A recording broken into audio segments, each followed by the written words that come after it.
Why Roman Reigns is disappearing from WWE TV again. WWE News with this week's Raw closing out with another brutal beatdown of Roman Reigns. It appears that this was done as a way to write the OTC off WWE TV for another spell for those who may have missed Raw. The main event saw Seth Rollins defending his newly won World Heavyweight Championship against LA Knight. The match itself ended in a DQ win for Rollins after CM Punk came through the crowd to attack the Visionary, which ultimately broke down into Rollins, Braun Breaker, and Bronson Reed fighting Punk and Knight. And then, just as Raw appeared to be going off the air, Roman Reigns' music hit, and the Tribal Chief made his way to save the day. Of course, Reigns still had plenty of revenge to get on Seth after what went down at WrestleMania 41 and, more importantly, the attack on Reigns on the Raw after Mania.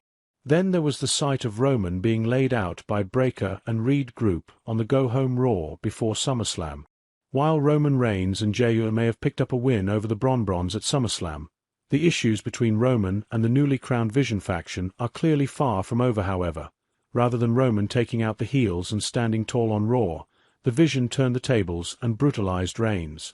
There, he was hit by a curb stomp, a monstrous spear, and 3 tsunami splashes.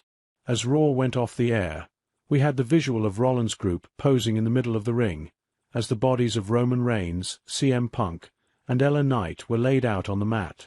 Speaking on the latest edition of Wrestling Observer Radio, Dave Meltzer believes that the attack on Roman was done as a way to write him off TV for the next little while so that he can go and film the upcoming Street Fighter movie. Directed by Kitaro Sakurai, Street Fighter is due to start shooting imminently ahead of a 2026 release.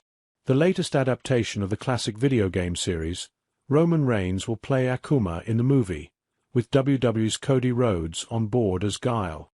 Sticking with pro wrestlers, former IWGP World Heavyweight Champion Hiroki Goto is also involved, playing the role of fan favorite E. Honda. It remains to be seen whether WWE does anything on this week's SmackDown to write Cody off TV, though it could simply be a case of the American Nightmare being able to juggle both his WWE schedule and Street Fighter filming duties, depending on how big a role Guile is given in the picture.